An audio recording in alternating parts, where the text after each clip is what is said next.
ఖమ్మం జిల్లా వరద బాధితుల సహాయ కేంద్రంలో కాంగ్రెస్ కార్యకర్తల దాడిలో గాయపడిన బీఆర్ఎస్ కార్యకర్త శ్రీనివాస్ను హరీష్ రావు పరామర్శించారు.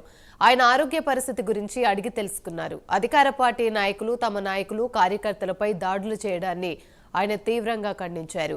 అధికారం ఉందని ప్రజాస్వామ్య వ్యవస్థను భ్రష్టు పట్టించేలా కాంగ్రెస్ నాయకులు వ్యవహరిస్తున్నారని ధ్వజమెత్తారు. బీఆర్ఎస్ పార్టీ ఎల్లప్పుడూ కార్యకర్తలకు అండగా ఉంటుందని భరోసానిచ్చారు. మొన్న ఖమ్మంలో కాంగ్రెస్ పార్టీ గుండాలు దాడి చేయడంలో ఆయన కాలు ఫ్రాక్చర్ కావడం జరిగింది. తమ్ముడిని పరామర్శించడం కోసం మరి నేను, సునీతా లక్ష్మారెడ్డి గారు మేమందరం కూడా ఇక్కడికి వచ్చి ఆ తమ్ముడిని పరామర్శించాం. కాంగ్రెస్ ప్రభుత్వంలో పేరుకు ప్రజాపాలన, కానీ ఈరోజు ప్రజాస్వామ్యం కూని అయిపోయింది. వరద బాధితులకు సహాయం చేయడానికి వెళితే, వరద బాధితుల్ని పరామర్శించడానికి వెళితే కాంగ్రెస్ గుండాలు దాడి చేసి ఇవాళ ఫ్రాక్చర్ చేయడం జరిగింది. ఆయన కాలు ఫ్రాక్చర్ అయింది.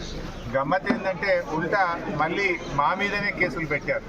దాడి చేసిన వాళ్ళని వదిలిపెట్టి మా మీదనే కేసులు పెట్టారు. అంటే ఇది ప్రజాపాలన కాదు. ఇది ప్రజలకు న్యాయం, ధర్మం లేదు. ఇవాళ కేవలం పోలీస్ రాజ్యాన్ని నడిపిస్తూ, ప్రతిపక్షాలను అణచివేస్తూ, ప్రజాస్వామ్యాన్ని పట్టపగలు ఖూనీ చేస్తూ, ప్రతిపక్షాల గొంతు నొక్కే విధంగా, ప్రతిపక్షాల మీద ఉల్టా కేసులు పెట్టే విధంగా ఇవాళ కాంగ్రెస్ పాలన జరుగుతూ ఉంది.